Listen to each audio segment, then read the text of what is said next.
just recently I heard about this. There's a campaign in Europe to raise money to put these placards on the side of buses, I think in London and Genoa, some other places. And the placards say, there's probably no God, so stop worrying and enjoy your life. And there's versions of that, like, relax, there's no God, don't worry about it. Well, here strikes me, it's another example, of course, of this campaign, this steady campaign of the new atheism against religion in general, but Christianity in particular. And I've spoken out against this many times, and what I notice is how kind of flip, popular, and deeply unintelligent this form of atheism is. And what I want to do first is contrast it with what I think is a much more serious version of atheism.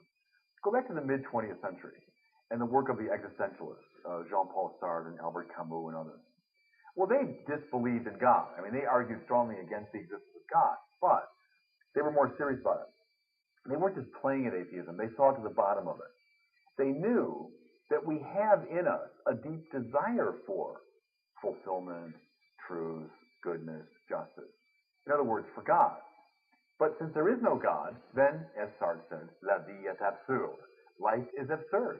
Life is meaningless. They knew that there's a tension between our desire for God and God's non-existence. Now, the existentialist ethic was, in the face of this storm, in the face of this terrible darkness, you assert your own freedom. You assert your own will, and you say, nevertheless, I will go on. Okay. Now, I don't think for a minute they're right about the non-existence of God, but at least the existentialists were serious about their atheism. They saw the implications of it. I think what we see now in a lot of the new atheism is a kind of frivolous or superficial or childish atheism, a kind of playing at atheism. And I think if you go back to the Bible, you will find an answer to both these forms of atheism, the frivolous and serious form. In the Bible, you will find passages every bit as dark as anything in Jean-Paul Sartre or Albert Camus or the existentialists. Look at a number of the Psalms, and you'll see a very deep sense of how dark and often meaningless life seems. But the best example of this is the book of Koheles.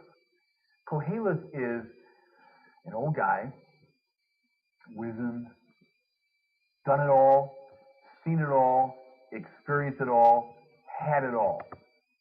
Koheles presents himself as a kind of ancient combination of Brad Pitt and Barack Obama. He's someone who's had everything. Sex, pleasure, money, power, everything. And his conclusion, he says, all is wind and chase after the wind. Or the older translation, vanity of vanities, all is vanity. Now, it's a very perceptive book. All things that we want in life, pleasure, money, power, honor, all the usual things, he's had them. He's had them. Do they satisfy him? No. He experimented with them all, and probably for a moment enjoyed them all. But he realized in his old age, none of them finally satisfied. And this gives us, I think, the way past the atheist. Because Koheles doesn't say, well, therefore life is absurd. Or, well, then just sort of enjoy your life. What he says is, don't put your trust, finally, in any of the goods of the world. Rather, trust in the Lord.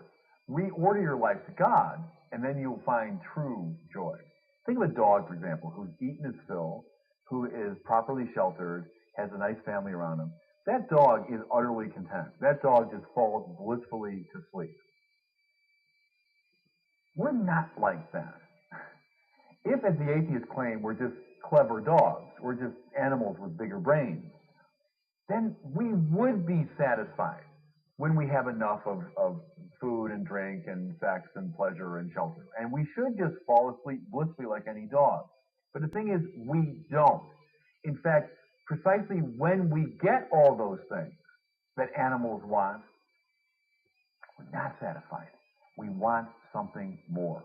That's because we have deeply ingrained in us a sense of the limitedness of this world, that there is something more. In fact, our very wiring for God proves the existence of God. We desire something which transcends the limitations of this world, means that we have within us a sort of participation in the eternal. Your hunger is not a sign that food is a projection, but your hunger, in fact, proves the existence of food. Your hunger proves the reality of food, right? It doesn't mean that food's some kind of subjective projection or an illusion. So that our desires are not misleading us. Our desires order us to reality. So our desire for God. I'm going to turn something around. Religion from the time of Marx has been accused of being the opiate of the people. We just take this drug that will dull our sensitivity to this world, and so we dream about heaven. I'm going to turn that right around. I think atheism is the opiate of the masses. I think atheism is a kind of drug. What does it mask? It masks this desire that I'm talking about. Let's just pretend I don't have a desire for anything beyond this world. I'm going to be satisfied within this world. I would submit to you, you've got to take a drug to convince yourself that that's true. You've got to take something that will dull your sensitivity to your deepest longing. That's what atheism is.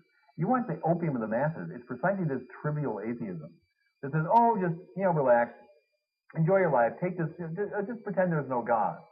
See, people accuse religious people all the time of dreaming up this fantasy world.